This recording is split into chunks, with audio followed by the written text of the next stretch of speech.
जी नमस्ते। आप नमस्कार। सबका तीनों का नवभारत टाइम्स की तरफ से मैं रेखा खान बहुत बहुत स्वागत करना चाहूँगी और आप लोगों को आपकी आने वाले प्रोजेक्ट के लिए मैं बहुत सारी शुभकामनाएं देना चाहूँगी। सवाल की शुरुआत में सुजोजी से करना चाहूँगी कि लव स्टोरी जो हैं हम ऑडियंस का एक बहुत ही फेवरेट एक जॉनर रहा है, या ये कहिए कि बहुत ही हमारी फेवरेट कहानियाँ रही हैं। तो मेरा सवाल सबसे पहले सुजोय जी यही है कि अपनी इस कहानी के लिए जी। आपने इन दोनों को क्यों चुना?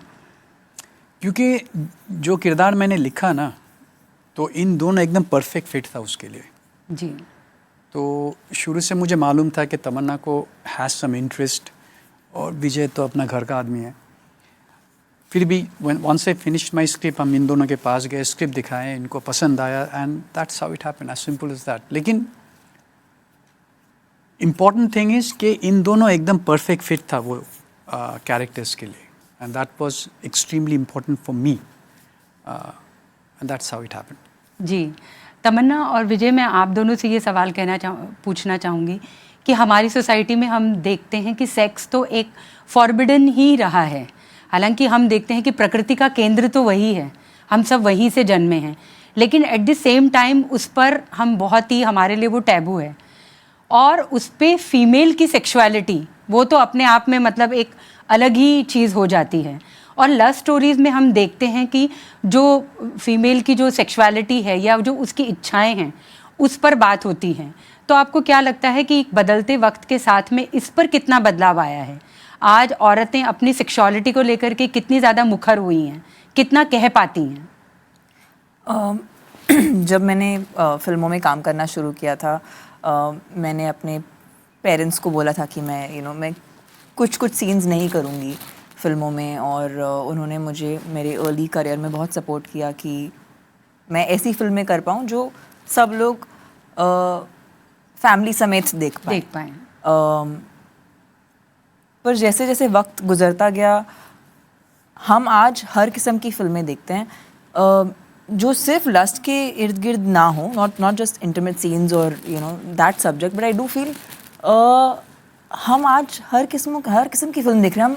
हम कोरियन ड्रामास भी देख रहे हैं। हम आज everyone is expose to everything. So जब इस मुद्दे पर जब बात आती है तो I don't see as an audience and as an artist, I think मेरा एक एवोल्यूशन हुआ है। और मैं चाहती हूँ कि जो शायद मुझे बचपन में या जो early on in my career में मैं जिस किस्म के किरदार में नहीं कर पाई, अभी मुझे उसके साथ रहने की ज़रूरत नहीं है, because I have moved on और ऑडियंस भी एक्सेप्ट कर रही है। एंड ये बस एक I think it's a great start for us, because essentially हम स्टोरीज़ कहना चाहते हैं, और अगर हमें इसका ये अगर एक इम्पॉर्टेंट पार्ट है उस स्टोरी का, तो it's just going to help the narrative. And as long as उसे एक सही तरीके से दर्शाया जाए और अच्छे से दर्शाया जाए, उसमें कोई बुरी बात नहीं है। इनफैक्ट शायद मुझ जैसी एक्ट्रेसेस अगर ऐसा करें तो उसको एक अलग किस्म का नज़रिया मिलेगा, और लोग का जो नज़रिया है, टैबू का नज़रिया है, वो घट जाएगा और उसे वो शायद एक अलग नज़रिए से देखें। आप क्या कहना चाहेंगे विजय इस पर? अबाउट द सब्जेक्ट ऑफ, हाँ, मतलब जो एक कहते हैं ना कि पहले हम इस पर बात नहीं करते थे, लेकिन अब इस पर कहानियां बन रही हैं और फीमेल एक केंद्र में आई है, फीमेल एक सेंटर में है, जिसकी ख्वाहिशों की भी बात हो रही है। भाई ख्वाहिशें तो उसकी हमेशा थी ना, लेकिन आज उस पर बात हो रही है। ऐसा तो नहीं है कि औरत को कोई ख्वाहिश नहीं होती है। जी कोशिश तो पहले भी कर रहे थे। उत्सव जैसी फिल्म आई थी, और मीरा नायर ने कामसूत्र के ऊपर फिल्म बनाई है, तो एक आधी कोशिश होती थी। यहाँ पर इतनी कोशिश अभी भी नहीं हो रही है, क्योंकि अभी भी कहीं पर ऐसे लगता है कि ऐसी चीज़ आप कैसे अपने परिवार के साथ देख सकते हैं, इस तरह का कुछ। लेकिन चूँकि यंग जनरेशन ग्लोबली एक्सपोज्ड है, दुनिया भर का उनके पास एक्सेस है। जब मैं FTI में पढ़ाई कर रहा था, तब मुझे अगर किसी चीज़ जानना होता था तो मैं इंटरनेट पे जाके नहीं ढूंढ रहा था, उसको लाइब्रेरी में जाके ढूंढ रहा था। अभी everything is just one click away. बिल्कुल। एंड छोटे शहर की लड़कियां भी अपने आप को एक प्लेटफॉर्म पे डाल रही हैं, They are able to wear the clothes that they want to wear. They are able to go to places where they want to go. So as a society we have come a long way. एक society का एक क्या forward, we move forward as a society. So when the society moves forward, the cinema moves forward along. So it's a reflection of society, and I feel like Love Stories 1 जब आई थी, उसने जिस तरह का काम किया इस सब्जेक्ट को लेके लोगों तक पहुंचाने में, उससे काफ़ी प्रेरणा मिली, काफ़ी प्रोत्साहन मिला सबको कि ऐसी कहानी बोली जा सकती है. उसमें एक फीमेल ऑर्गेज़म के ऊपर एक कहानी बताई है किसी ने, जबकि उसको कभी शादीशुदा हो या प्यार मोहब्बत वाली बात हो, उसको कभी महत्व दिया ही नहीं जाता है. जी जी जी. So these are all steps taking, and एक उस दिशा में एक स्टेप ले जा रहे हैं जहाँ पर we become more accepting and more okay with each effort. जी जी. ये सवाल मेरा आप तीनों से है. सुजय, मैं आपकी बहुत तारीफ़ करना चाहूँगी. आपके सिनेमा की मैं बहुत बड़ी मुरीद हूँ. आप एक थ्रिलर जो पूरा एक होता है बैकड्रॉप, उसमें आपके जो महिला किरदार होते हैं वो हमेशा बहुत मजबूत होते हैं. ऐसे नहीं कि आए गए हैं. आपके जो महिला किरदार है वो हमेशा बहुत महत्वपूर्ण होते हैं. ये सवाल मेरा आप तीनों से है क्योंकि आप तीनों एक स्टोरी का हिस्सा हैं. एक टाइम था जब, एक टाइम क्या अभी तक भी, फीमेल को या औरतों को या मॉडल्स को या हीरोइनों को बहुत ऑब्जेक्टिफाई किया जाता है. मतलब कहीं एक सजाने के लिए या डांस के लिए या उस तरह के लिए. तो उसमें आप कितना बदलाव देखते हैं? क्योंकि आप एक मेकर हैं और आपने हमेशा अपने किरदारों में महिलाओं को एक बहुत कमाल की जगह दी है. जो एक होता है ना कि ऑब्जेक्टिफिकेशन से लेकर के उनका किसी किरदार में आना, वो वाला जो एक ट्रांसफॉर्मेशन है, वो अब हम OTT के कारण आई थिंक देख पा रहे हैं कि क्या. जी हाँ, वो तो हो रहा है. देखिए, बाकी लोग कैसे एक फीमेल कैरेक्टर को प्रेजेंट करता है, I really can't talk about that. But मैं बचपन से I been surrounded by very strong females, extremely strong females. जैसे कौन कौन? माँ, दादी, करंटली माई बीवी जो झांपर मारते रहती है. वाह. दिया भी है. तो मेरे नज़र में हमेशा जो भी जिसको भी मैंने देखे हैं, they are very strong female characters, और वही मैं प्रेजेंट करने की कोशिश की क्योंकि that is very exciting for me. You know, I have always found कि फीमेल कैरेक्टर में इतने सारे रेंज है जो शायद एक मेल कैरेक्टर में नहीं है. तो इसीलिए, and it's just that the surrounding I have grown up in, there's a tremendous amount of respect for all the females around me ना. इसीलिए शायद उधर से, I don't know, उधर से स्टेम होता है कि नहीं, but I enjoy that. मुझे बहुत अच्छा लगता है जब मैं लिखता हूँ, and I think it should be written, and I would want to continue जब तक हो सके to write such character. Hopefully तमन्ना का कैरेक्टर वैसा है, hopefully करीना का कैरेक्टर वैसा है, I don't know. जी. आप बताइए, कैसा लगता है आपको कि एक फीमेल को ज़्यादातर एक ऑब्जेक्टिफाई किया जाता है, लेकिन अब हम देख रहे हैं कि वो किरदारों में ढल रही हैं? देखिए, मैं वो वाले सिनेमा पे पली बड़ी हूँ जो औरतों को बहुत ही एक खूबसूरत तरीके से प्रेजेंट करता है. एंड फॉर मी, मेरे करियर के शुरुआत में शायद मेरी इंस्पिरेशन माधुरी दीक्षित या करिश्मा कपूर रही होंगी, जिनको देख के मैंने शायद डांस के कुछ पहले स्टेप सीखे या एक्टिंग का कुछ एक झलक मैंने पहली बार उनके यहाँ पर देखा, और दैट्स व्हाट इंस्पायर्ड मी. तो I just don't feel like you can not take away from the cinematic beauty that has been created in our country, and जो सॉन्ग एंड डांस का कल्चर रहा है हमारे सिनेमा में, उसको मैं कभी भी बिलिटिल नहीं कर सकती क्योंकि उसके वजह से मैं यहाँ हूँ. तो शायद मेरी पहली प्रेरणा वहाँ से थी. बट एक आर्टिस्ट के तौर पे हाँ, मैं वो ही चीज़ बार बार अगर मैं कर रही हूँ तो उसको एक स्टेप बेहतर लेके जाना है, और अगर वो नहीं कर सकती तो I have to do something which is a new character, something that जो मैंने पहले नहीं किया है.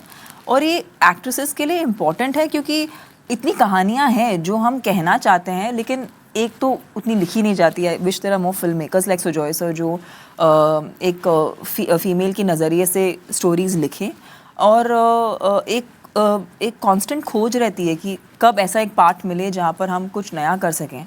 तो वो transformation is not so much, it's more from an artistic pursuit.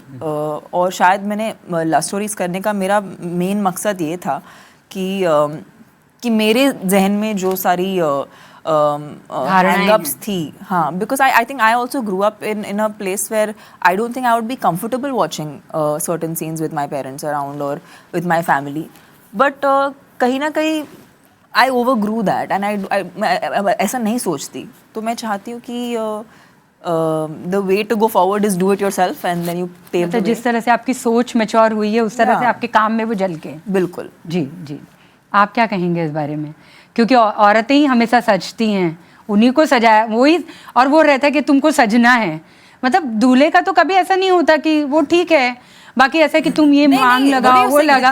Hrithik Roshan है, जॉन अब्राहम है, मैं बता रही हूँ कि एक विजय वर्मा मैं एक परसेप्शन की बात बता रही हूँ कि औरतें जो हैं उनको हमेशा एक भोग माना जाता है कि वो एक मेंट फॉर मैन, ऐसा उनको लुभाएंगी। हमारी सजना है रंभा तुझे उर्वशी, सजना के लिए। हमारी रंभा उर्वशी भी हमारे देवताओं को रिझाती रहती है। Let's just accept it's a global thing. Like we Why have to not? accept that women are the more beautiful Okay.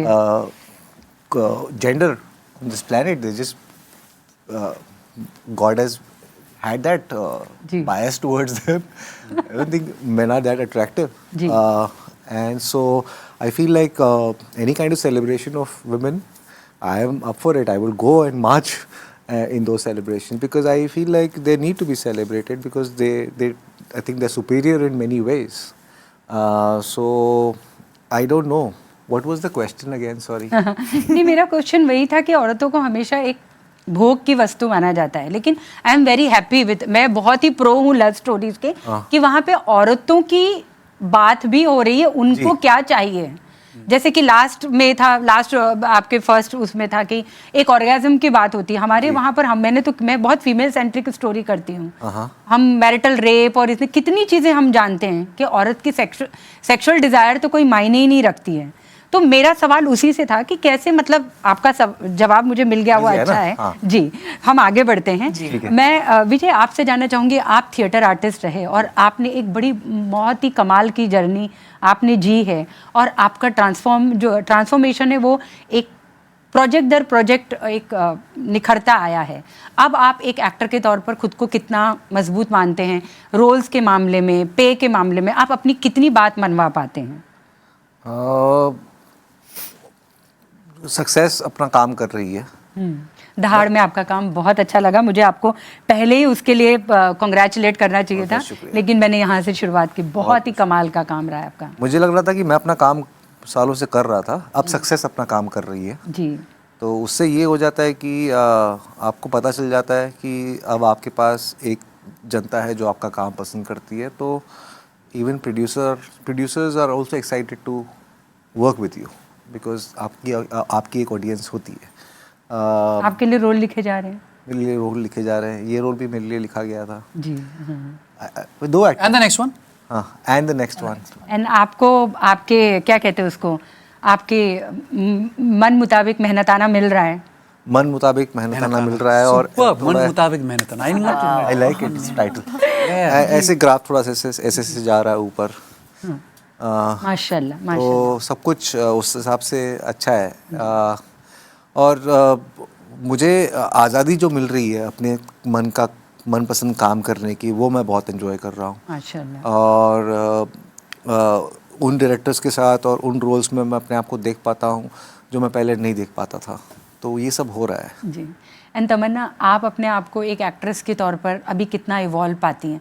South में आपने काम किया है, अब यहाँ पर अभी मैं देख रही थी, अब जेलर की भी आपकी शूटिंग हुई, आप भी बहुत दिग्गजों के साथ में काम कर रही हैं। रजनीकांत, या आपके पास भी काफ़ी सुपरहिट फिल्में रही हैं, इसमें भी आप लोग के साथ में नीना गुप्ता, काजोल जैसी सीनियर एक्ट्रेस हैं। बिल्कुल। तो कैसे आप एक एक्ट्रेस के तौर पर खुद की जगह, कितना आप खुद को पाती हैं? मुझे एक तो डेफिनेटली लगता है कि औरतों के लिए एक जो टाइम लाइन था कि आप इस वक्त के बाद आप एक्ट नहीं कर सकते या आप एक किस्म के रोल्स कर सकते हैं, या वो सारा मिट गया है इंडस्ट्री से, जो बहुत ही हमारे लिए बहुत ही खुशी की बात है। And when I see actresses like Neena ji और Kajol like doing some of their finest work now, it gives actresses like me a lot of hope कि जो हमेशा से मतलब मैं अपने मरते दम तक काम करना चाहती हूँ, क्योंकि ये मुझे बहुत पसंद है। तो I don't think nothing stops us. ये वक्त बहुत सही है एक्सप्लोर करने का और नए किरदार करने का। मेरे हिसाब से तो मेरी शुरुआत है, बिकॉज़ मैंने अब तक जितना भी काम किया है, शायद वो काम मुझे एक ऐसे दौर पे मिला जब मैं पूरी तरह से अपने ओपिनियंस से वाकिफ़ नहीं थी। बट अब जो जैसा मैं महसूस करती हूँ वो बहुत स्ट्रॉन्ग है and almost feel like I am starting over. So मैं ये जर्नी बहुत अपने मन मुताबिक करना चाहती हूँ और अपने डिसीजंस में खुद लेना चाहती हूँ। वैसे आप कैसे, जैसे कि हम सोशल मीडिया की बात करें, सोशल मीडिया आजकल हमारे लिए बहुत ज़िंदगी का एक बहुत ही इम्पोर्टेंट वो हो गया है। जी का जंजाल। सच में जी का जंजाल है। रहो न उगलते बने न निगलते बने, वो हालत है। नहीं, आप कैसे हैंडल करती हैं? क्योंकि कई बार बहुत तारीफ मिलती है, कई बार ट्रोल हो जाते हैं। देखिए, अगर आपको फूलों की माला पहननी है तो चप्पल भी आपको बर्दाश्त करना पड़ेगा। आई डोंट थिंक इट वर्क्स। आपको अगर एक चीज़ चाहिए तो दूसरी चीज़ के लिए तैयार रहना पड़ता है। और वो शायद साउथ में आई थिंक हमें काफ़ी देखने मिलता है। मैंने वो एक्सपीरियंस किया, तो उससे मैं डरती नहीं हूँ। पर एक बहुत ही अनोखा मीडियम है। ये तकनीक को आप जैसे यूज़ करें वो उसी तरह लोगों पर इफ़ेक्ट होगा। सिर्फ ये पॉइंट है कि आपको उस तकनीक को यूज़ करना है, वो तकनीक को आपको यूज़ नहीं करना। वाह। तो बस जब तक वो रिलेशनशिप का क्लैरिटी है कि आपका इक्वेशन क्या है इंटरनेट और सोशल मीडिया के साथ, आई थिंक तब तक आप सेफ हैं। लड़की होने के नाते आपका प्राउडेस्ट मोमेंट और ऐसा कोई मोमेंट जब आपने थोड़ा ह्यूमिलिएट फील किया हो? कई बार हम अपने पर नहीं होता, पढ़ते भी हैं लड़कियों के, औरतों के बारे में, तो ह्यूमिलेशन लगता ही है ना। कई बार ऐसा भी होता है कि किसी और के साथ हो रहा होता है, लेकिन हमारा कोई पार्ट हम सोचते हैं। तो आपका एक प्राउड मोमेंट और एक ह्यूमिलेशन जब आपने कभी फील किया हो एज अ गर्ल? ये बहुत ही गहरी बात, आप बहुत ही गहरा सवाल पूछ रहे हैं। For me the proudest moment is when women from India represent us internationally and हम ग्लोबली जाने जाते हैं। आई थिंक वो बहुत खुशी की बात होती है हमेशा। और and that's been happening for a while, but now is when it's like at its peak, I think. Society में तो खैर बहुत सी चीज़ें हैं जिसे देख के बहुत बुरा लगता है और ऐसा होना नहीं चाहिए। पर आई थिंक ये शायद वो सही जगह नहीं है उस चर्चे को स्टार्ट करने की। बट ऐसी बहुत सी चीज़ें हैं जो मेरे जहन में हैं, बट शायद वो किसी और दिन उसके ऊपर हम चर्चा कर सकते हैं। जी जी। आप एक बहुत सेंसिबल सिनेमा मेकर हैं और बहुत बड़े एक्टर्स आपके साथ में काम करते हैं। लेकिन इन दिनों जो सिनेमा बन रहा है, बहुत तरह का सिनेमा बन रहा है, हम मानते हैं। आपको लगता है कि कहीं ना कहीं उससे जो हमारा सेक्युलर फैब्रिक है वो कहीं प्रभावित हुआ है? अगर हम कश्मीर फाइल्स की बात करें या केरला स्टोरी की बात करें, चूँकि आप खुद एक बहुत ही समझदार मेकर हैं, आप ये मानते हैं कि जो हम पहले कहते थे कि एक सेकुलर फैब्रिक है हमारी इंडस्ट्री में, तो कहीं ना कहीं वो फिल्मों के ज़रिए वो कहीं पर प्रभावित हो रहा है? आप क्या ऐसा मानते हैं? देखिए, हर फिल्म में कुछ ना कुछ अच्छा है, कुछ ना कुछ बुरा है, राइट जी। और सबको कुछ कहना है, फिल्म के ज़रिए कुछ ना कुछ कहना है।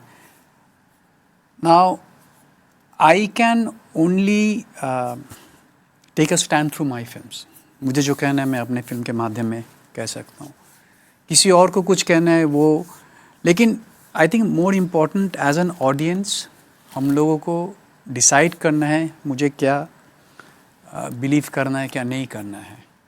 So I think that is more important. I cannot stop anybody from making films and I don't want to also. सबको कुछ ना कुछ कहना होता है, whether right or wrong. But as an audience, I think it's very important for us to decide. और इसीलिए and I feel it's very important that we should educate our children, people around us, to a level where they can, decide between what is right and what is wrong. Education is extremely important. बहुत ज़रूरी है। So that's where I'm coming from, because otherwise हर जगह कुछ ना कुछ होते रहेंगे, कोई कुछ ना कुछ बोलते रहेंगे, कोई कुछ ना कुछ करते रहेंगे। ये आपके ऊपर है to decide, evaluate and see what is it that you want to follow. आप लोग अगर एज अ को आर्टिस्ट या एज अ साथी कलाकार, एज अ फ्रेंड एक दूसरे को कैसे कॉम्प्लीमेंट करते हैं? I think we both make a great team. हम दोनों एक दूसरे का साथ कैमरे पे बहुत अच्छे से निभा पाए, क्योंकि एक पर्सनल कंफर्ट हमारा बना। और उनके वो थोड़ी तकलीफ़ में थी शूट के दौरान, उनकी तबीयत थोड़ी ख़राब थी। अच्छा। तो मैंने और सुजॉय ने इनका ध्यान रखा काफ़ी शूट के दौरान। और इनके साथ काम करना बहुत आसान इसलिए क्योंकि ये बहुत सिंपल है, बहुत सरल है और बहुत सीधी है। तो मुझे बहुत आसानी हुई इनके साथ कनेक्ट करने की, इनके साथ बात करने की, इनके साथ समय बिताने की। और वो आपको कैसे एज अ को आर्टिस्ट कॉम्प्लीमेंट करते हैं?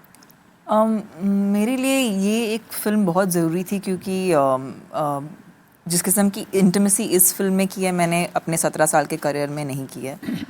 पर जब मैंने इनके साथ स्क्रीन शेयर किया, इन्होंने मुझे बहुत सेफ़ फील कराया, बहुत कंफर्टेबल फील कराया।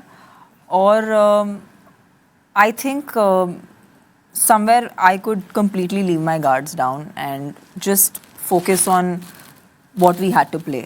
And जैसे कि इन्होंने बताया कि मेरी तबीयत बहुत ख़राब थी इस शूट के दौरान, जो एक्चुअली शायद इतनी ख़राब किसी भी फिल्म पे नहीं हुई है। ओहो, क्या हुआ था? I was just running, I was having a viral which was not going. बाप रे। And एक दिन मैंने इनकी शूट कैंसिल कर ली जब मैंने सुजॉय सर को बड़ा नहीं, मैं विजय के साथ काम किया उस दिन उन्होंने विजय सर के साथ काम शूट किया। कर रहे थे आपके बगैर। Yeah, but I think that harrowed him a little bit. But yeah, वो पूरा पीरियड आई थिंक दोनों ने मुझे बहुत ही सपोर्ट किया, सुजॉय सर ने एंड विजय। शायद अगर मुझे इतना कंफर्ट नहीं मिलता, शायद मैं अपना बेस्ट परफॉर्मेंस नहीं दे पाती। बट आई डू फील हमारा टीम बहुत ही it's a team that I've really enjoyed working with. चलिए, मेरी बहुत सारी शुभकामनाएं।